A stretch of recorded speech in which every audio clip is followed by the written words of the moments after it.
नमस्कार दोस्तों, स्वागत है आप सबका हमारे चैनल उत्तराखंड स्टडी जंक्शन पर। होप करती हूँ कि आपकी पढ़ाई बहुत अच्छी चल रही होगी, क्योंकि अभी यूके ट्रिपल एससी का जो वीडियो वीपीडीओ का एग्ज़ाम है वो भी हमारा 1-2 महीने में होने वाला है। तो हमें अपनी तैयारी को थोड़ी सी स्पीड देनी होगी। तो इसी कड़ी में हमने शुरू किया हुआ है आधुनिक भारत का इतिहास, क्योंकि हमने देखा है कि जीएस वाले पोर्शन से अगर क्वेश्चन उठाए जाते हैं यूके ट्रिपल एससी से, तो वो आधुनिक भारत के इतिहास से ज़्यादा क्वेश्चन उठाते हैं। तो अभी तक जितने भी यूके ट्रिपल एससी ने पेपर करवा रखे हैं उसके माध्यम से आधुनिक भारत का इतिहास का ऐसा टॉपिक है जहाँ से उसने सबसे ज़्यादा क्वेश्चन उठा रखे हैं। तो हम आधुनिक भारत के इतिहास को सबसे पहले कंप्लीट कर रहे हैं। इसके साथ साथ हम ज्योग्राफी वाला पोर्शन करेंगे, साथ में हम मध्यकालीन और प्राचीन भारत को भी करेंगे।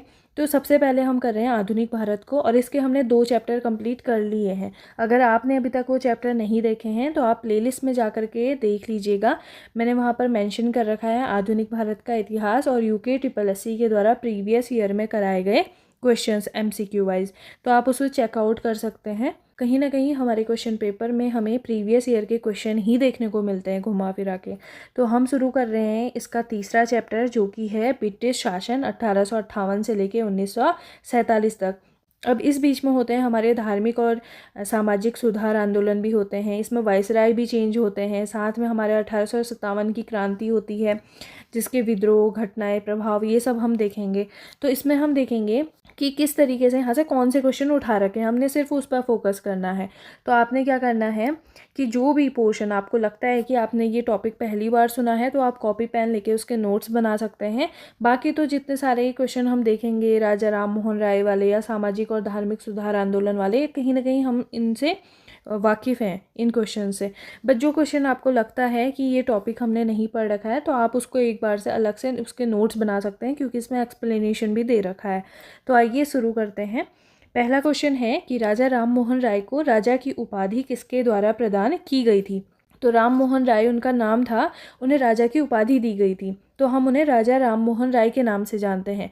तो उस समय पे जो हमारे मुग़ल बादशाह थे वो थे हमारे अकबर द्वितीय। तो अकबर द्वितीय ने राजा राम मोहन राय को राजा की उपाधि दी थी। राजा राम मोहन राय को आधुनिक भारत का पिता कहा जाता है, और राजा राम मोहन राय का जन्म 1772 में हुगली जिले में राधानगर नाम के गाँव में हुआ था। और मुग़ल बादशाह अकबर द्वितीय ने राजा राम मोहन राय को राजा की उपाधि देकर 1831 ईस्वी में अपने पेंशन के संदर्भ में बातचीत करने के लिए ब्रिटेन भेजा था। तो उन्होंने क्या किया था कि उनकी पेंशन के संबंध में बातचीत करने के लिए राजा राम मोहन राय को अपना प्रतिनिधि बना करके ब्रिटेन में भेजा था और उन्हें राजा की उपाधि दी थी। दूसरा क्वेश्चन है कि सती प्रथा को किस वर्ष में समाप्त किया गया था। सती प्रथा चलती थी उस समय पर, तो उसको किस वर्ष में समाप्त किया गया। तो ब्रह्म समाज के जो संस्थापक हैं हमारे राजा राम मोहन राय, इन्होंने सती प्रथा के विरुद्ध में समाज को जागरूक किया, जिसके फलस्वरूप तत्कालीन governor general Lord William Bentinck के द्वारा 4 दिसंबर 1829 को बंगाल सती रेगुलेशन एक्ट पारित किया गया। और इस कानून के माध्यम से पूरे ब्रिटिश भारत में सती प्रथा पर रोक लगा दी गई थी। तो हमारा आया था इसमें रेगुलेशन एक्ट पारित किया गया था सती प्रथा के लिए, जो कि 4 दिसंबर 1829 को आया था। तो इसका आंसर है कि सती प्रथा को 1829 में समाप्त किया गया था। अगला क्वेश्चन है कि रामकृष्ण परमहंस को जाना जाता है। रामकृष्ण परमहंस का क्या नाम है, उनका वास्तविक नाम क्या है। तो रामकृष्ण परमहंस का जो वास्तविक नाम है वो है गदाधर चट्टोपाध्याय। ये दक्षिणेश्वर के संत के रूप में लोकप्रिय हैं। इन्हें स्वामी विवेकानंद के गुरु के रूप में जाना जाता है, और इनका जन्म 18 फरवरी 1836 को बंगाल के कमारपुकुर गांव में हुआ था। कहाँ पर? बंगाल के कमारपुकुर गांव में। और रामकृष्ण परमहंस के जो परम शिष्य हैं, जिन्हें उनके शिष्य के रूप में जाना जाता है, वो कौन है? हमारे स्वामी विवेकानंद जी। अगला क्वेश्चन है कि रामकृष्ण मिशन के संस्थापक कौन थे। और ये क्वेश्चन पूछा गया है 2 बार, एक बार 2012 में और एक बार 2017 में। तो रामकृष्ण मिशन के जो संस्थापक हैं वो हैं हमारे स्वामी विवेकानंद। रामकृष्ण मिशन की स्थापना 1 मई 1897 को रामकृष्ण परमहंस के शिष्य स्वामी विवेकानंद ने की थी, और इसका मुख्यालय वेल्लूर मठ कोलकाता में है। इसका उद्देश्य ऐसे साधुओं और सन्यासियों को संगठित करना था जो रामकृष्ण परमहंस की शिक्षाओं में गहरी आस्था रखें और उनके उपदेशों को जन साधारण तक पहुंचा सकें, और दुखी एवं पीड़ित मानव जाति की निस्वार्थ सेवा कर सकें। तो रामकृष्ण मिशन की स्थापना करते हैं स्वामी विवेकानंद 1897 में। कहाँ पर? वेल्लूर मठ, कोलकाता में। 1857 का विद्रोह शुरू हुआ था। तो 1857 का विद्रोह कहाँ से शुरू हुआ था, और ये क्वेश्चन 2016 में पूछा गया है। तो 1857 का जो विद्रोह है ये शुरू हुआ था मेरठ से, और इसके लिए जो एक प्रतीक चिन्ह के रूप में चुना गया था, किसे चुना गया था? कमल और रोटी को। कमल और रोटी को 1857 के विद्रोह के प्रतीक के रूप में चुना गया था। बैरकपुर छावनी के सिपाही मंगल पांडे ने 29 मार्च 1857 को चर्बी वाले कारतूस का प्रयोग करने से इनकार कर दिया था, जबकि 10 मई 1857 को मेरठ छावनी की 20वीं नेटिव इन्फेंट्री में विद्रोह आरंभ हुआ था, जो कि कानपुर, लखनऊ, अलीगढ़, इलाहाबाद, झांसी, रुहेलखंड, ग्वालियर, जगदीशपुर में फैल गया था। तो मेन ये है कि 1857 की जो क्रांति की शुरुआत हुई थी वो हुई थी कहाँ से? मेरठ से, और जो एक विद्रोह के प्रतीक चिन्ह के रूप में उसमें चुना गया था वो था कमल और रोटी। छठा क्वेश्चन है कि भारतीय सेवक समाज की स्थापना किसने की? भारतीय सेवक समाज की स्थापना किसने की? तो ये की थी गोपाल कृष्ण गोखले ने। भारतीय सेवक समाज the servants of India society की स्थापना किसने की? गोपाल कृष्ण गोखले के द्वारा महाराष्ट्र में 12 जून 1905 को की गई थी। गोपाल कृष्ण गोखले को बाल गंगाधर तिलक ने भारत का हीरा भी कहा था। तो ऐसे छोटे छोटे क्वेश्चन ना कभी कभी यूके ट्रिपल सी के द्वारा पूछे जाते हैं कि भारतीय सेवक समाज की स्थापना किसने की, या ब्रह्म समाज की स्थापना किसने की। तो हमें पता होना चाहिए कि भारतीय सेवक समाज की स्थापना की किसने? गोपाल कृष्ण गोखले ने। अगला क्वेश्चन है कि भारत का पितामह great old man of India किसे कहा जाता है? तो great old man of India जो है वो कहा जाता है हमारे दादा भाई नौरोजी को। इन्होंने अपनी पुस्तक poverty and un-British rule in India में सर्वप्रथम आर्थिक निकास की अवधारणा प्रस्तुत की थी, जिसमें उन्होंने कहा कि ब्रिटेन भारत को आर्थिक रूप से लूट रहा है। तो सबसे पहले जो एक भारत में आर्थिक निकास की जो अवधारणा प्रस्तुत की थी वो की थी हमारे great old man of India, जिन्हें कहा जाता है दादा भाई नौरोजी। अगला क्वेश्चन है कि भारत में छपने वाला पहला समाचार पत्र कौन सा था? जो भारत में छपा था पहली बार वो समाचार पत्र कौन सा था? तो हम सुनते हैं, हमने देखा भी है, पढ़ा भी है कई बार कि भारत में छपने वाला जो पहला समाचार पत्र था वो था बंगाल गजट। भारत में छपने वाला पहला समाचार पत्र बंगाल गजट था। इसे जेम्स ऑगस्टस हिक्की ने 1780 में कोलकाता से प्रकाशित किया था। बंगाल गजट ने भारत में पत्रकारिता की जो शुरुआत की थी और ब्रिटिश शासन के खिलाफ आवाज़ उठाने का एक मंत्र भी उन्होंने प्रदान किया था। कि सबसे पहले जो जेम्स ऑगस्टस हिक्की हैं उन्होंने 1780 में कोलकाता से बंगाल गजट को प्रकाशित किया, और इस पत्रकारिता के माध्यम से जो हमारे भारत में क्या हुआ कि ब्रिटिश शासन के खिलाफ आवाज़ उठाने का एक मंत्र मिल गया। ये कह सकते हैं कि एक जरिया मिल गया कि समाचार पत्रों के माध्यम से हम लोगों को जागरूक करने लगे थे। तो ये क्वेश्चन भी 2015 में 2016 में पूछे गए हैं। ये छोटे छोटे क्वेश्चन जो हैं ये पूछे जाते हैं, और ध्यान रहे कि ये एक रिवीजन सीरीज़ है, हम इसे अन्यथा में ना लें। हम इसे केवल एक रिवीजन के रूप में देखेंगे कि हाँ यूके ट्रिपल एस सी ने ये क्वेश्चन पिछले वर्षों में पूछ रखे हैं, तो हम इनका सिर्फ यहाँ पर क्या कर रहे हैं? रिवीजन कर रहे हैं। अगला क्वेश्चन है कि ब्रिटिश शासन काल में सर्वप्रथम स्थानीय निकाय अधिनियम पारित किया गया। तो सबसे पहले स्थानीय निकाय का अधिनियम कब पारित किया गया था? तो ये किया गया था 1881 में, लॉर्ड रिपन के शासनकाल में। तो लॉर्ड रिपन के शासनकाल में स्थानीय स्वशासन अधिनियम वर्ष 1881 में पारित किया गया था, और इस अधिनियम के तहत जिला बोर्ड, नगर पालिका और ग्राम पंचायत जैसे स्थानीय निकायों का गठन किया गया था। हमने इससे पहले वाले वीडियो में भी देखा है कि यहाँ पर जो बंगाल प्रेसिडेंसी है यहाँ पर सबसे पहले नगर पालिका की स्थापना होती है लॉर्ड रिपन के शासनकाल में। तो स्थानीय स्वशासन का जो अधिनियम आया था ना वो आया था 1881 में लॉर्ड रिपन के शासनकाल में। अगला क्वेश्चन है कि सन 1857 ईस्वी में क्रांतिवीर नामक संगठन की स्थापना किसने की थी? तो क्रांतिवीर का जो संगठन है हम पढ़ते हैं कि उत्तराखंड में क्रांतिवीर नाम के संगठन की शुरुआत हुई थी, और किसने की थी? कालू मेहरा ने की थी। तो 1857 के भारतीय विद्रोह के दौरान कुमाऊनी नेता थे कालू मेहरा, जिस क्रांतिवीर संगठन के माध्यम से पूरे उत्तराखंड के क्षेत्र में, पूरे उत्तरी भारत के क्षेत्र में जो हमारा 1857 की क्रांति है इसको जोर शोरों से फैलाया गया था। और मेहरा क्या है, मेहरा एक उत्तराखंड के कुमाऊं मंडल में पाया जाने वाला उपनाम है, तो उन्हें कालू मेहरा के नाम से जाना जाता है। अगला क्वेश्चन है कि poverty and un-British rule in India पुस्तक के लेखक कौन है। तो poverty and un-British rule in India जो पुस्तक लिखी है वो लिखी है दादा भाई नौरोजी ने, जिन्हें great old man of India कहा जाता है। और इन्होंने अपनी पुस्तक poverty and un-British rule in India में सर्वप्रथम आर्थिक निकास की अवधारणा प्रस्तुत की थी। और उन्होंने ये भी कहा था कि ब्रिटेन भारत को पूरी तरीके से ख़त्म कर रहा है। और ये क्वेश्चन पूछा गया है 2017 में भी और 2020 में भी। तो ये हमारे लिए इम्पॉर्टेंट क्वेश्चन है कि दादा भाई नौरोजी की जो पुस्तक है वो है poverty and un-British rule in India. अगला क्वेश्चन है कि भारत में स्थानीय स्वशासन का जनक किसे कहा जाता है। तो स्थानीय स्वशासन का अगर हम जनक कहें तो 1881 में सबसे पहले स्थानीय स्वशासन का अधिनियम पारित किया गया था, जो कि लॉर्ड रिपन के शासनकाल में था। और उन्होंने 1881 में ही पहला फैक्ट्री अधिनियम भी पारित किया था, जिसके तहत फैक्ट्री में काम करने वाले बच्चों और महिलाओं के लिए काम के घंटे निर्धारित किए गए थे। तो लॉर्ड रिपन का जो शासनकाल है ये हमारे लिए इम्पोर्टेंट हो जाता है। इसमें आया है एक हमारा स्थानीय स्वशासन और दूसरा आया है फैक्ट्री अधिनियम। अगला क्वेश्चन है कि अखिल भारतीय को महिला सभा की स्थापना किस वर्ष हुई थी। तो महिला सभा की स्थापना कब की गई। महिला सभा की स्थापना की गई 1927 में। महिलाओं और बच्चों के लिए शैक्षिक प्रयासों को बेहतर बनाने के लिए मार्गरेट कजिन्स के द्वारा 1927 में अखिल भारतीय महिला सभा की स्थापना की गई। और अन्य महिला अधिकारों के मुद्दों को निपटाने के लिए इस दायरे का विस्तार किया गया।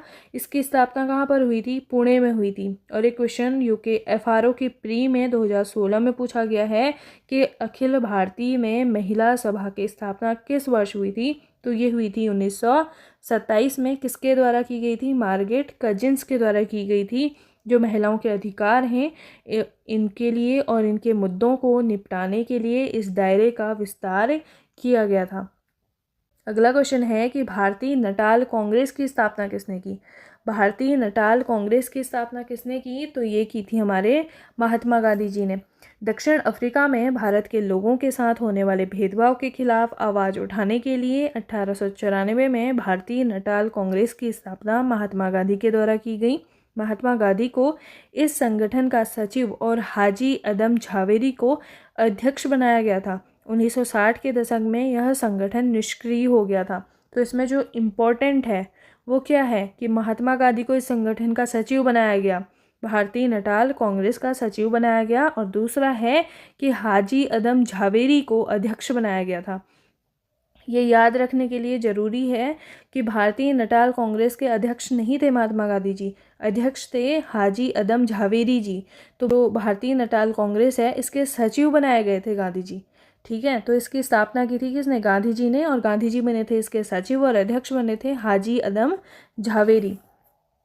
अगला क्वेश्चन है कि 1857 की क्रांति के बारे में किसने यह कहा था कि यह तथाकथित प्रथम राष्ट्रीय स्वतंत्रता संग्राम न तो प्रथम, नहीं राष्ट्रीय और नहीं स्वतंत्रता संग्राम है। कि किसने ये कहा कि जो 1857 की क्रांति हुई, जिसे हम 1857 का पहला स्वतंत्रता संग्राम कहते हैं, और किसने ये कहा कि ये ना प्रथम है, ना राष्ट्रीय है और ना ही स्वतंत्रता संग्राम है, सिर्फ इनकार कर दिया इसके लिए। तो कौन था, ये थे RC मजूमदार। तो RC मजूमदार ने 1857 के विद्रोह को तथाकथित प्रथम राष्ट्रीय स्वतंत्रता संग्राम न तो प्रथम, नहीं राष्ट्रीय और नहीं स्वतंत्रता संग्राम माना था। उन्होंने कहा कि 1857 से पहले भारत में कई विद्रोह हुए थे, इसलिए इसे पहला राष्ट्रीय विद्रोह नहीं कहा जा सकता। अगला क्वेश्चन है कि भगत जवाहर मल का नाम संबंधित है। और ये क्वेश्चन आया है 2018 में, वीडियो के पेपर में पूछा गया है कि भगत जवाहर मल का जो नाम है वो किससे संबंधित है। तो यहाँ पर कई तरीके के विद्रोह हुए पहले ना, तो उन विद्रोहों में कई सारे ऐसे व्यक्तियों के नाम जुड़े हुए हैं जो हमें याद करने होंगे। जैसे संथाल विद्रोह है, नागा विद्रोह है, रामोशी विद्रोह है। तो भगत जवाहर मल जिस विद्रोह से जुड़े हुए हैं वो है कूका विद्रोह। भगत जवाहर मल को शियान साहब के नाम से जाना जाता है, यह कूका विद्रोह से संबंधित है। और सिखों के नाम जैसे घाटी संप्रदाय के लोग कूका भी कहलाते हैं।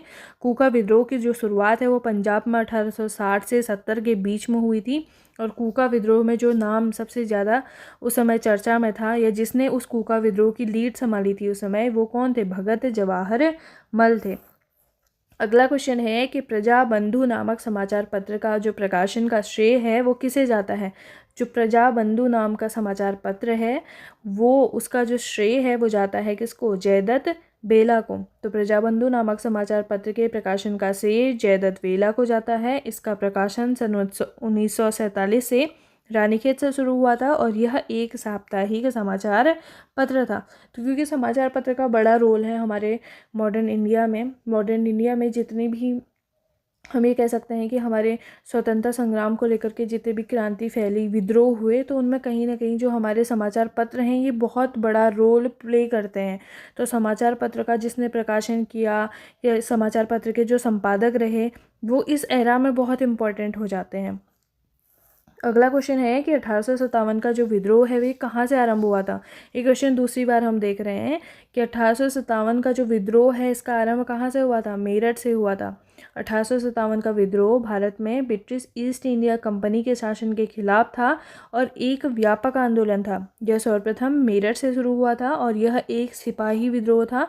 इसका मुख्य कारण क्या था? कि चर्बी युक्त कारतूसों का प्रयोग किया गया है। तो इसका ये मेन कारण था कि चर्बी युक्त कारतूसों का प्रयोग हुआ है। लेकिन इसकी जो जड़ें थी वो क्या थी? कि हमें ब्रिटिश को क्या करना है? ब्रिटिश ईस्ट इंडिया कंपनी का विद्रोह करना है। इसका मेन कारण ये था। अगला क्वेश्चन है कि नेटिव मैरिज एक्ट कब पारित किया गया था? तो नेटिव मैरिज एक्ट जो है ये पारित किया गया था हमारा 1872 में। इसका एक्सप्लेनेशन देखते हैं। नेटिव मैरिज एक्ट विवाह सुधार के लिए एक एक्ट है। विवाह सुधार की दिशा में प्रथम प्रयास बाल विवाह के तीव्र विरोध के रूप में प्रारंभ हुआ था।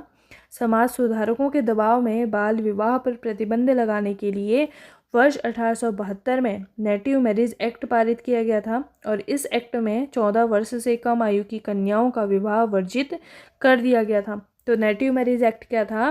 कि जो बाल विवाह है, इस बाल विवाह के विरोध के रूप में इसे विवाह सुधार की दिशा में लाया गया था और 14 वर्ष से कम आयु की जो कन्याएं हैं इनके विवाह को वर्जित कर दिया गया था। अगला क्वेश्चन है कि किस अधिनियम के द्वारा बर्मा को भारत से पृथक कर दिया गया था? बर्मा को जो म्यांमार है, जिसे हम म्यांमार के नाम से जानते हैं वर्तमान में, इसको भारत से कब पृथक किया गया? तो इसे किया गया था 1935 के अधिनियम से।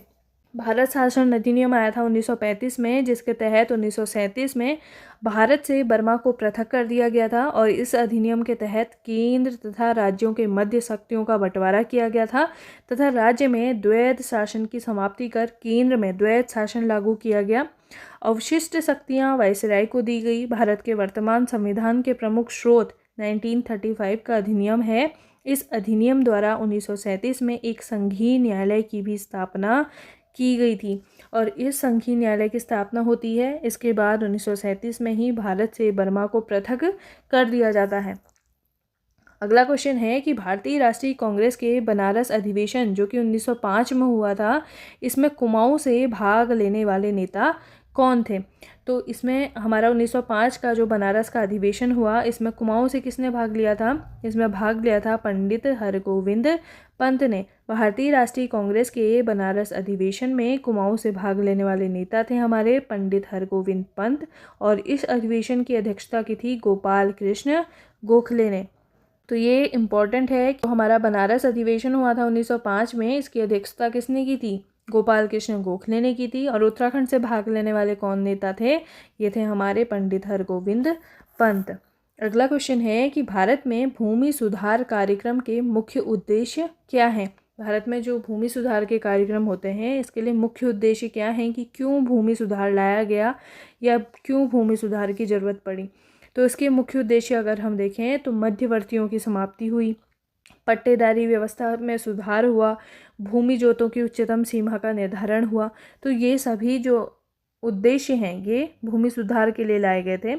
भारत में भूमि सुधार कार्यक्रम का जो मुख्य उद्देश्य है वो भूमि के माध्यम से कृषि उत्पादकता को बढ़ाना तथा सामाजिक न्याय को सुनिश्चित करना था। इस कार्यक्रम के निम्नलिखित उद्देश्य थे। पहला, मध्यवर्तियों की समाप्ति, जो बीच में बिचौलिया टाइप के लोग होते थे ना, उनकी समाप्ति हो गई। पट्टेदारी व्यवस्था का सुधार हुआ। जो पट्टेदारी व्यवस्था अभी भी हम देखते हैं कि हमारी जो भूमि है पट्टों में बटी होती है, तो उसमें सुधार हुआ। भूमि जोतों की उच्चतम सीमा का निर्धारण हुआ कि भूमि जोतों की जो उच्चतम सीमा होगी वो क्या होगी। हम देखते हैं ना लघु, सीमांत, मध्यम, तो उनका निर्धारण किया गया। लगान में कमी की गई। तो भूमि सुधार का ये उद्देश्य था। अगला क्वेश्चन है कि निम्नलिखित में से किसने कहा था कि देशभक्ति, धर्म और धर्म भारत के लिए प्रेम है। किसने ये स्टेटमेंट दी थी। अभी ये स्टेटमेंट वाले क्वेश्चन भी आते हैं कि ये कहा था बंकिम चंद्र चटर्जी ने। तो इनका ये इम्पोर्टेंट हो जाता है। बंकिम चंद्र चटर्जी ने कहा कि देशभक्ति, धर्म और धर्म भारत के लिए क्या है, प्रेम है। यह कथन बंकिम चंद्र चटर्जी का है। अगला क्वेश्चन है कि स्थायी जमींदारी बंदोबस्त व्यवस्था के अनुसार भूमि का स्वामी था। जो स्थायी जमींदारी बंदोबस्त व्यवस्था आई थी, इसके अनुसार जो भूमि का स्वामी होगा वो कौन होगा। तो स्थायी जमींदारी बंदोबस्त में अगर हम देखें ना, तो इसमें जो भूमि का स्वामी जिसे माना जाता था वो जमींदार को माना जाता था। वर्ष 1993 में स्थायी जमींदारी बंदोबस्त व्यवस्था के अनुसार जमींदारों को भूमि का स्थायी मालिक बना दिया गया था। यह व्यवस्था बंगाल, बिहार, उड़ीसा, बनारस और उत्तरी कर्नाटक में लागू की गई थी। कॉर्नवालिस ने इजारेदारी व्यवस्था के दोषों को दूर करने के उद्देश्य से स्थायी बंदोबस्त व्यवस्था आरंभ की थी। तो कॉर्नवालिस ने शुरू की थी हमारी स्थायी बंदोबस्त की व्यवस्था, और इसके अनुसार जो भूमि के वास्तविक स्वामी होंगे कौन होंगे, या स्थायी मालिक होंगे कौन होंगे, जमींदार होंगे। अगला क्वेश्चन है कि केसरी समाचार पत्र अखबार किसके द्वारा प्रारंभ किया गया। ये क्वेश्चन तो कई बार एग्जाम में पूछा गया है कि केसरी समाचार जो पत्र है ये किसके द्वारा प्रारंभ किया गया। ये किया गया बीजी तिलक के द्वारा, बाल गंगाधर तिलक के द्वारा। तो आरंभ किया था बाल गंगाधर तिलक ने। इस पत्र का उपयोग भारतीय स्वतंत्रता संग्राम को समर्थन देने के लिए किया गया था, और मराठी भाषा में यह पत्र आज भी प्रकाशित होता है। और कई बार क्वेश्चन में ये क्वेश्चन ऐसे भी पूछा गया है कि बाल गंगाधर तिलक के द्वारा केसरी समाचार पत्र का प्रकाशन किया गया, यह किस भाषा में था, तो ऐसा भी पूछा जाता है। तो ये जो है ना अखबार, ये मराठी भाषा में प्रकाशित होता है और आज भी होता है। तो इस पॉइंट को आप थोड़ा नोट कीजिएगा। अगला क्वेश्चन है कि वल्लभ भाई पटेल को सरदार की उपाधि किसने दी थी। तो वल्लभ भाई पटेल हैं, इन्हें सरदार की उपाधि दी थी। किसने दी थी, इन्हें सरदार की उपाधि दी थी हमारे महात्मा गांधी ने। वर्ष 1928 में सरदार वल्लभ भाई पटेल के नेतृत्व में गुजरात में बारदौली सत्याग्रह चलाया गया था, और इस सत्याग्रह के सफल होने के बाद बारदौली की महिलाओं की तरफ से पटेल को सरदार की उपाधि महात्मा गांधी ने दी थी। ये भी एक स्टोरी है सरदार वल्लभ भाई पटेल की। जब उनका सत्याग्रह चल रहा था हमारे देश में, तो सत्याग्रह के समय पर जो बारदौली की महिलाएं हैं उनके सपोर्ट के लिए सरदार वल्लभ भाई पटेल वहाँ पर जाते हैं, और बारदौली की महिलाओं की तरफ से जो पटेल हैं उनको सरदार की उपाधि देते हैं महात्मा गांधी। और अगला क्वेश्चन है कि इंग्लैंड में हाउस ऑफ कॉमन्स का पहला भारतीय सदस्य कौन बना। तो हाउस ऑफ कॉमन में जो भारतीय सदस्य बने पहले वो कौन थे, हमारे दादा भाई नौरोजी थे, जो ब्रिटिश हाउस ऑफ कॉमन के लिए चुने जाने वाले पहले भारतीय थे। इन्होंने लिबरल पार्टी के टिकट पर चुनाव लड़ा था, और भाई नौरोजी को grand old man of India के नाम से भी जाना जाता है। अगला क्वेश्चन है 1918 के अहमदाबाद मजदूर हड़ताल का नेतृत्व किसने किया था। तो अहमदाबाद में मजदूर हड़ताल होती है 1918 में, और इस समय तक जो हमारे महात्मा गांधी हैं वो उनका भारत आगमन हो चुका है, और महात्मा गांधी क्या करते हैं, अहमदाबाद में मजदूर हड़ताल का नेतृत्व करते हैं। 1918 में हुई अहमदाबाद मिल हड़ताल का जो नेतृत्व है वो महात्मा गांधी ने किया था, क्योंकि 1917 में अहमदाबाद में प्लेग फैलने के कारण मिल मालिकों ने मजदूरों को प्लेग बोनस नहीं दिया था, और 1918 में उन्होंने इस बोनस को वापस लेने का फैसला किया, जिससे मजदूर जो है आंदोलित हो गए, और इस आंदोलन का जो नेतृत्व है वो किसने किया, हमारे महात्मा गांधी ने किया था। अगला क्वेश्चन है कि कांग्रेस की प्रथम भारतीय महिला अध्यक्ष कौन थी। कांग्रेस की जो पहली महिला अध्यक्ष बनी वो कौन थी? वो थी हमारी श्रीमती सरोजनी नायडू। वैसे अगर हम देखें तो कौन थी? एनी बेसेंट थी, पर भारतीय महिला पूछा गया है तो भारतीय महिलाएं हमारी श्रीमती सरोजनी नायडू। सरोजनी नायडू कांग्रेस की प्रथम भारतीय महिला अध्यक्ष थी। इन्हें नाइटिंगेल ऑफ इंडिया भी कहा जाता है। यह एनी बेसेंट के बाद भारतीय राष्ट्रीय कांग्रेस की दूसरी महिला अध्यक्ष बनी थी। अगला क्वेश्चन है कि निम्नलिखित में से किस केस में सुप्रीम कोर्ट के मुख्य न्यायाधीश इम्पे पर न्यायिक हत्या करने का आरोप लगा था? हमने देखा था कि सन 1773 में हमारा रेगुलेटिंग एक्ट आता है। उसके बाद 1774 में कलकत्ता में हमारा एक जो न्यायालय है उसकी उच्च न्यायालय की स्थापना की जाती है, जिसके मुख्य न्यायाधीश बनते हैं हमारे एलिजा इम्पे। तो इन्हीं इम्पे पर न्यायिक हत्या करने का आरोप लगा था। और कब लगा था ये पूछा है कि किस केस में लगा था? तो ये लगा था नंद कुमार के केस में। सर एलिजा इम्पे बंगाल के फोर्ट विलियम में स्थित सर्वोच्च न्यायालय के मुख्य न्यायाधीश थे। नंद कुमार एक भारतीय व्यापारी थे जिन्होंने वॉरेन हेस्टिंग पर रिश्वत लेने का आरोप लगाया था, जबकि हेस्टिंग ने नंद कुमार के खिलाफ साजिश रचने का आरोप लगाया और गिरफ्तार कर लिया गया। नंद कुमार को दोषी ठहराकर फांसी दे दी गई। इसमें न्यायपालिका की भूमिका संदिग्ध रही। अब देखिए इस टाइम पे क्या था? वॉरेन हेस्टिंग हमारे क्या थे? वॉरेन हेस्टिंग थे हमारे गवर्नर और एलिजा इम्पे थे हमारे सर्वोच्च न्यायालय के मुख्य न्यायाधीश। तो वॉरेन हेस्टिंग पर रिश्वत लेने का आरोप लगता है। ये क्या करते हैं? नंद कुमार के खिलाफ साजिश रचते हैं और नंद कुमार को ही दोषी ठहराकर फांसी दे दी जाती है। तो ये क्वेश्चन एग्जाम में पूछा गया था यूके उत्तराखंड ARO के एग्जाम में 2019 में। देखिए कितना डीपली पूछ रखा है उसको कि किस केस में इम्पे पर न्यायिक हत्या करने का आरोप लगा था। तो ये था नंद कुमार का केस। अगला क्वेश्चन है कि निम्नलिखित कथनों में से विचार कीजिए और तत्पश्चात नीचे दिए गए कोट में सही उत्तर का चयन कीजिए। पहला कथन दिया गया है कि ब्रिटिश सरकार ने 1878 में वर्नाकुलर प्रेस अधिनियम पारित किया था। बिल्कुल सही बात है। दूसरा कथन है कि इस अधिनियम का उद्देश्य भारतीय समाचार पत्रों को अधिक स्वतंत्रता देना था। बिल्कुल भी नहीं।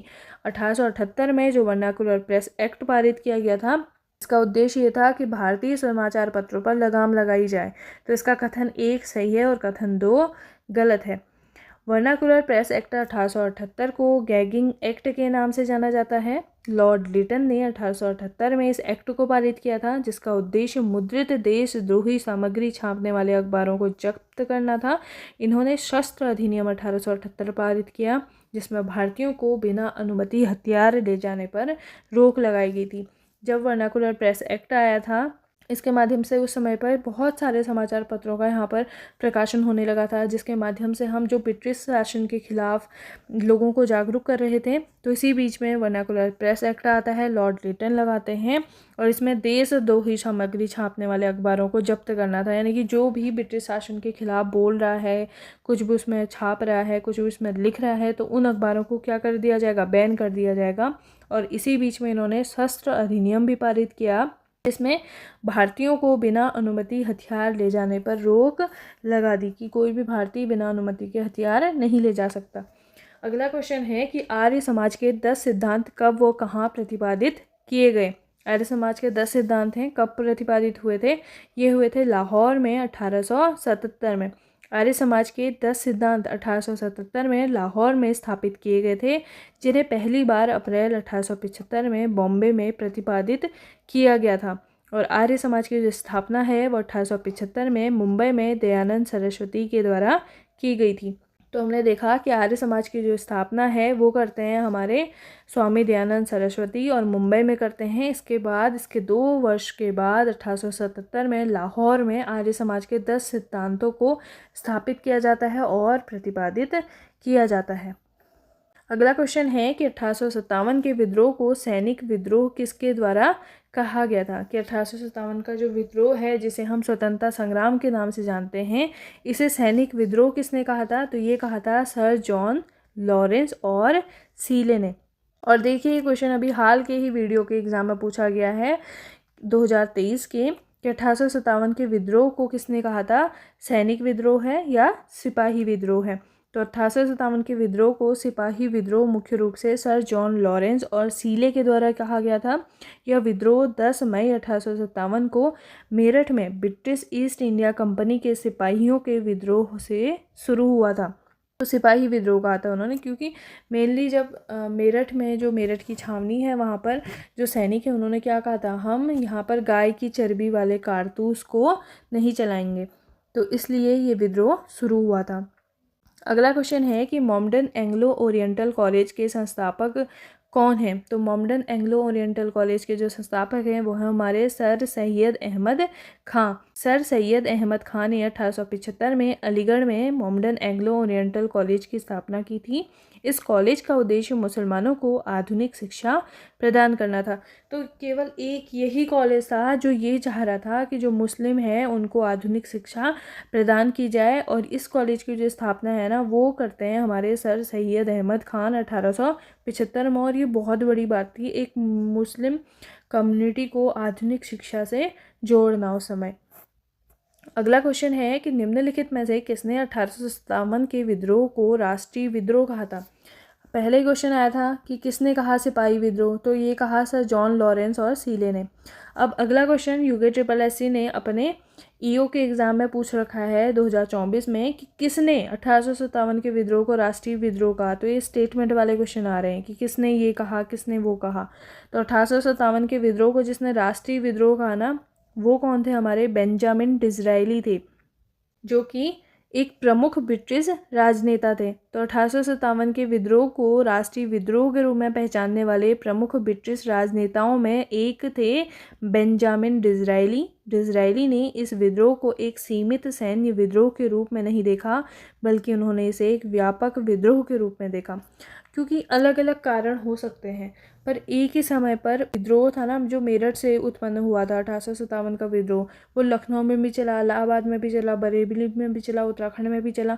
तो उस विद्रोह के अलग अलग कारण हो सकते हैं अलग अलग जगह पर उनका मकसद एक ही था कि हमें ब्रिटिश से अपने आप को क्या करना है, स्वतंत्रता दिलानी है। अगला क्वेश्चन है कि सर रिचर्ड स्ट्रेची आयोग का संबंध निम्नलिखित में से किससे था? तो स्ट्रेची आयोग हम पढ़ते हैं, कई बार एग्जाम में पूछा जाता है, और ईओ के एग्ज़ाम में 2024 में पूछा भी गया है कि जो सर रिचर्ड स्ट्रेची का आयोग है, इसका संबंध किससे है? अकाल से है। 1878 में अकाल एक आयोग की स्थापना की गई थी, और भारत ने 1896 से 97 में एक और बड़ा अकाल देखा। इस बीच इस आयोग का मुख्य उद्देश्य का था कि भारत में बार बार होने वाले अकाल से निपटने के लिए एक व्यवस्थित योजना बनाना। जब ब्रिटिश का यहाँ पर शासन चल रहा था, जब ब्रिटिश क्राउन यहाँ पर आ गया था, तो जितने भी यहाँ पर प्रॉब्लम्स थी उनके लिए नीतियाँ बनाई जा रही थी, क्योंकि ब्रिटिश क्राउन जो है वो शासन चला रहा था। यहाँ पर कोई भी चीज़ हो रही थी, जैसे अकाल हो रहा है या किसी भी प्लेग फैल रहा है, तो उन सब के लिए क्या बना रही थी? नीतियाँ बना रहा था जो ब्रिटिश क्राउन है। तो इस बीच में सर रिचर्ड स्ट्रेची आयोग आता है जो अकाल से संबंधित था। और अगला क्वेश्चन है कि प्रथम विधि आयोग निम्न में से किस वर्ष में गठित हुआ था?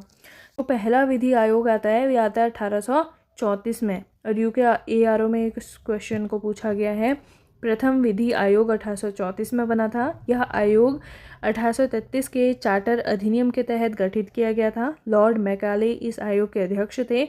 इसका मुख्य उद्देश्य भारत में विधि व्यवस्था को एकत्रित करना और ब्रिटिश कानूनों को भारतीय परिस्थितियों के अनुकूल बनाना था।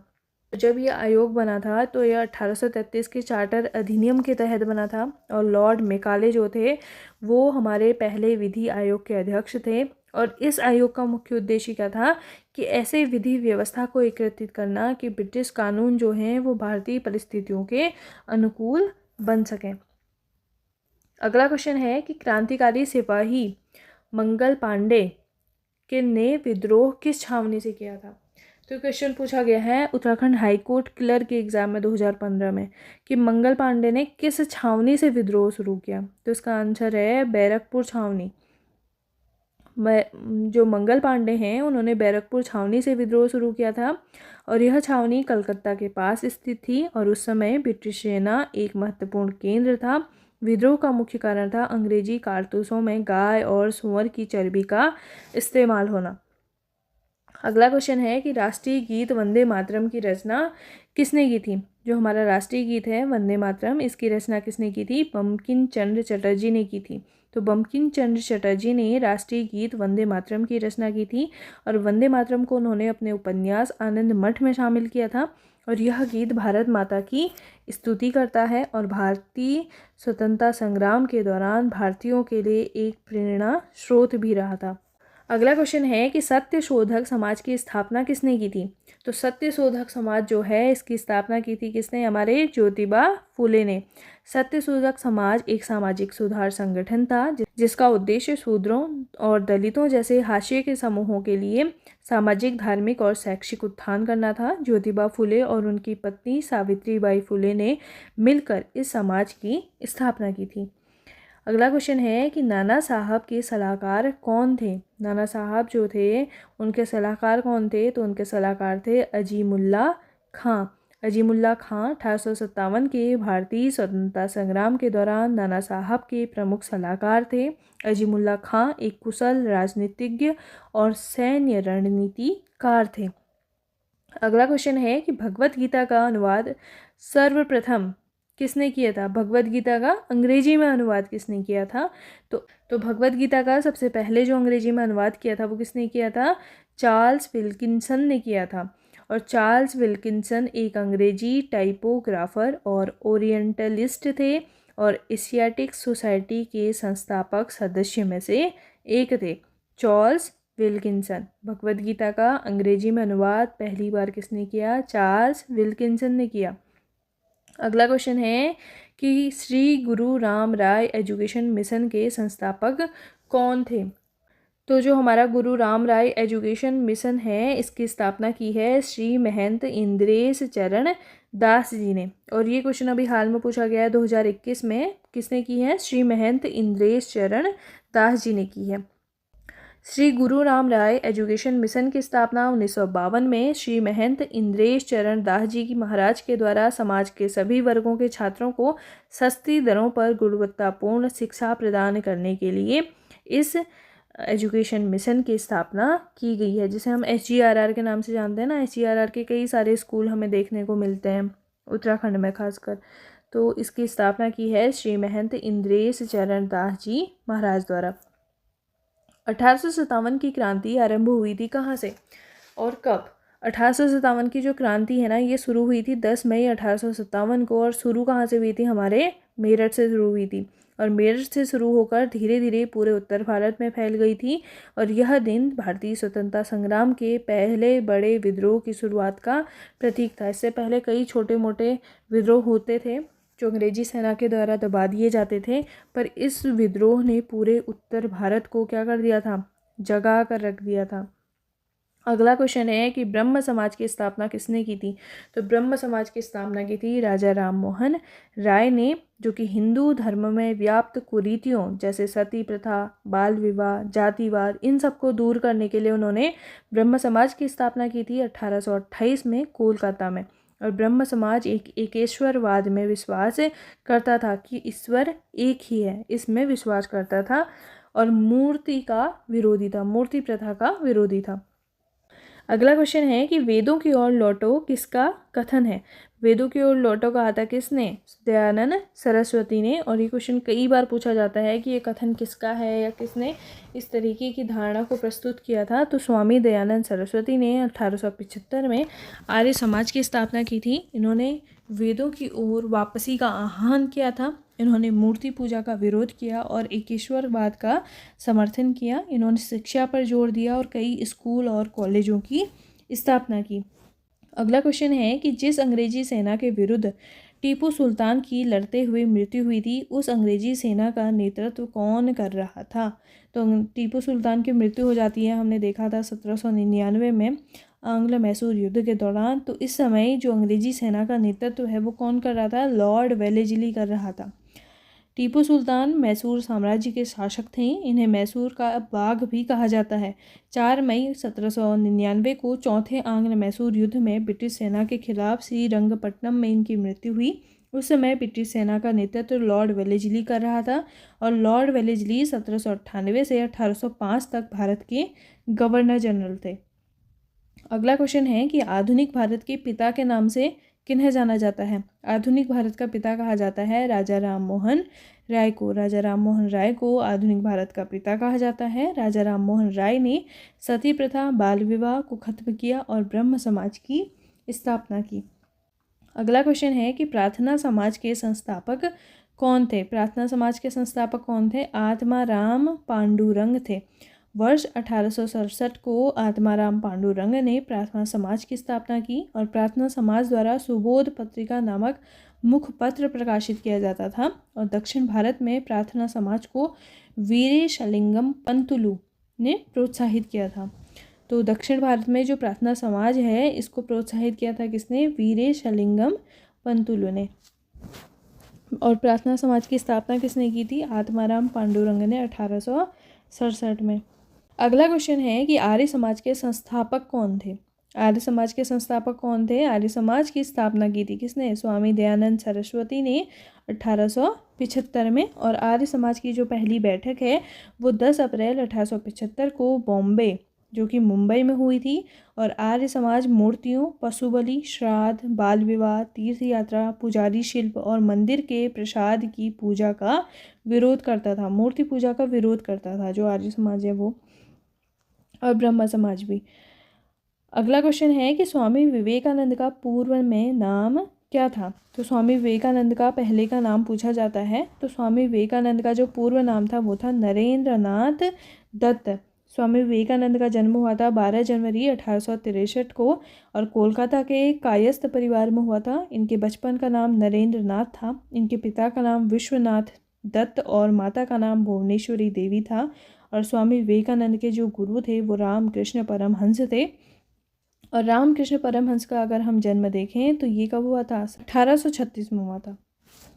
अगला क्वेश्चन है कि राम मोहन राय को जाना जाता है। राम मोहन राय को किस नाम से जाना जाता है। राजा राम मोहन राय को जाना जाता है आधुनिक भारत के पिता के रूप में। और इनका जन्म हुआ था 1772 में। इन्हें दिल्ली के मुगल सम्राट अकबर द्वितीय के द्वारा राजा की उपाधि दी गई थी। और इन्होंने एक बंगाली साप्ताहिक समाचार पत्र संवाद कौमुदी भी शुरू किया था जो कि बंगाली साप्ताहिक पत्र था। कौन। संवाद कौमुदी। और एक क्वेश्चन पूछा जाता है कि संवाद कौमुदी नाम का साप्ताहिक समाचार पत्र किसके द्वारा प्रकाशित किया जाता था। वो थे राजा राम मोहन राय। अगला क्वेश्चन है कि वर्ष 1757 किससे संबंधित है। हमने देखा कि 1857 तो संबंधित है किससे। हमारे भारत के पहले स्वतंत्रता संग्राम से। पर 1757 किससे संबंधित है। 1757 संबंधित है प्लासी के युद्ध से जिसमें ब्रिटिश ईस्ट इंडिया कंपनी ने बंगाल के नवाब सिराजुद्दौला को हराया था। इसमें नवाब जो सिराजुद्दौला है उसके अपने ही जो मंत्री हैं वो क्या कर देते हैं, उसके साथ में धोखा कर देते हैं और नवाब सिराजुद्दौला की मृत्यु हो जाती है। अगला क्वेश्चन है कि बागनाथ मंदिर कहाँ पर स्थित है। बागनाथ मंदिर कहाँ पर है। हमारे बागेश्वर में है। बागेश्वर उत्तराखंड में स्थित एक छोटा सा शहर है। शहर कह सकते हैं, नगर कह सकते हैं, कस्बा कह सकते हैं या जिला कह सकते हैं। यह भगवान शिव को समर्पित एक प्राचीन मंदिर है। अगला क्वेश्चन है कि सत्यार्थ प्रकाश के लेखक कौन है। सत्यार्थ प्रकाश की रचना किसने की। तो ये कि हमारे दयानंद सरस्वती ने। इन्होंने पुस्तक को 1875 में लिखा था। यह पुस्तक अब 20 से अधिक भाषाओं में अनुवादित है जैसे अंग्रेजी, फ्रेंच, जर्मन, स्वाहिली, अरबी, चीनी। इन सभी भाषाओं में सत्यार्थ प्रकाश जो पुस्तक है इसका अनुवाद किया गया है। उसके लेखक कौन है। स्वामी दयानंद सरस्वती हैं। अगला क्वेश्चन है कि भारतीय सिविल सेवा एक्ट पारित हुआ था। भारत में जो सिविल सेवा अधिनियम पारित हुआ था कब पारित हुआ था। 1861 में। भारत में जो सिविल सेवा अधिनियम पारित किया गया ये किया गया 1861 में लॉर्ड कैनिंग के वायसराय के अधीन इसको पारित किया गया। लॉर्ड कॉर्नवालिस जो 1786 से 93 तक थे पहले गवर्नर जनरल थे जिसने भारत में सिविल सेवा को प्रारंभ किया था और उसे संगठित किया था। और भारतीय सिविल सेवा अधिनियम आया था 1861 में जिसके द्वारा कुछ पद अनुबद्ध सिविल सेवकों के लिए आरक्षित कर दिए गए थे। किंतु यह व्यवस्था की गई थी कि प्रशासनिक सेवाओं में भर्ती के लिए अंग्रेजी माध्यम में एक प्रवेश परीक्षा इंग्लैंड में आयोजित की जाएगी और प्रारंभ में इस परीक्षा के लिए आयु 23 वर्ष थी। तो भारत में सिविल सेवा अधिनियम आया था 1861 में। किसके शासनकाल में। लॉर्ड कैनिंग के शासनकाल में। और लॉर्ड कैनिंग उस समय यहाँ के वायसराय थे। अगला क्वेश्चन है कि राजा राम मोहन राय की मृत्यु के पश्चात ब्रह्म समाज का नेतृत्व किसने किया। जब राजा राम मोहन राय की मृत्यु हो गई तो ब्रह्म समाज का नेतृत्व किसने किया, तो ये किया था देवेंद्र नाथ टैगोर ने। राजा राम मोहन राय की मृत्यु के पश्चात ब्रह्म समाज का नेतृत्व किया देवेंद्र नाथ टैगोर ने। राजा राम मोहन राय ने वर्ष 1828 में ब्रह्म सभा की स्थापना की थी, जिसे बाद में नाम दिया गया ब्रह्म समाज का। तो ये यहाँ पर गलत प्रिंट हो रखा है, यहाँ पर है 1828। अगला क्वेश्चन है कि कानपुर में 1857 ईस्वी के विद्रोह का नेतृत्व किसके द्वारा किया गया था। 1857 का जो विद्रोह हुआ था कानपुर में, तो इसका नेतृत्व किया था नाना साहिब ने। कानपुर में 1857 के विद्रोह का नेतृत्व नाना साहब ने किया था। नाना साहब पेशवा बाजीराव द्वितीय के दत्तक पुत्र थे। उन्होंने ब्रिटिश शासन के खिलाफ विद्रोहियों का नेतृत्व किया और कानपुर में एक स्वतंत्र सरकार स्थापित करने का प्रयास किया। अगला क्वेश्चन है कि बहिष्कृत हितकारिणी सभा बनाई गई थी। जो बहिष्कृत हितकारिणी सभा है ये किसके द्वारा बनाई गई थी, ये बनाई गई थी डॉक्टर भीमराव रामजी अंबेडकर के द्वारा। भीमराव अंबेडकर के द्वारा बनाई गई थी बहिष्कृत हितकारिणी सभा। और ये अभी 2021 के एग्ज़ाम में पूछा गया है कि बहिष्कृत हितकारिणी सभा के जो स्थायी सदस्य हैं वो कौन थे। डॉक्टर भीमराव रामजी अंबेडकर, जिन्होंने 20 जुलाई 1924 को मुंबई में बहिष्कृत हितकारिणी सभा की स्थापना की थी। और यह सभा दलितों एवं अस्पृश्य लोगों की उन्नति के लिए एक सामाजिक निर्माण की दृष्टि से खड़ी की गई थी। और ये एक आंदोलन था, किसके लिए था, जो कि बहिष्कृत लोग हैं, ये जो अस्पृश्य लोग हैं, दलितों के लिए इस सभा को बनाया गया था। किसके द्वारा, भीमराव अंबेडकर के द्वारा 1924 में, और मुंबई में इस सभा की स्थापना की गई थी। तो हमने अभी तक देखा है हमारे ब्रिटिश शासन को, और इसके अंदर में हमने लगभग 60 क्वेश्चन किए हैं। अब ये देखिए कि 60 क्वेश्चन हमारे जो हैं ये बन चुके हैं। जो उत्तराखंड का अधीनस्थ सेवा चयन आयोग है उसने अब तक इस चैप्टर से 60 क्वेश्चन पूछे हैं, जो कि हमारा सामाजिक धार्मिक सुधार आंदोलन है और हमारा ब्रिटिश शासन 1858 से लेकर 1947 है। इसके आगे के चैप्टर को हम देखेंगे नेक्स्ट वीडियो में। अब तक अगर आपने इस सीरीज़ की ये पहले 2 चैप्टर नहीं देखे हुए हैं तो आप प्लेलिस्ट में जाके चेकआउट कर सकते हैं। इसके साथ ही हमने BS नेगी की MCQ सीरीज़ भी करवा रखी है चैप्टर वाइज, वो भी आप प्लेलिस्ट से देख सकते हैं। और साथ में BS नेगी का जो 5th एडिशन है उसको भी हम चैप्टर वाइज करवा रहे हैं, उसे भी आप प्लेलिस्ट से चेकआउट कर सकते हैं। और उत्तराखंड में अभी जो ARO का एग्ज़ाम होने वाला है ना, हाई कोर्ट का एग्ज़ाम, तो इसके लिए हम UKPSC के प्रीवियस ईयर के क्वेश्चन पेपर करवा रहे हैं, जिसमें हमने अभी पॉलिटी का चैप्टर 1 हमने शुरू कर रखा है, वो भी चैप्टर वाइज ही चलेगा। तो पॉलिटी के, ज्योग्राफी के, मॉडर्न इंडिया के, एंशिएंट इंडिया के जितने भी क्वेश्चन अभी तक UKPSC ने प्रीवियस ईयर में पूछ रखे हैं उन सब को हम चैप्टर वाइज करवा रहे हैं। तो एक बहुत बढ़िया रिवीजन आपका हो जाएगा। तो आप जा कर के प्लेलिस्ट से चेकआउट कर सकते हैं। बाकी मिलते हैं हम एक नए चैप्टर के साथ आपसे जल्द ही। धन्यवाद।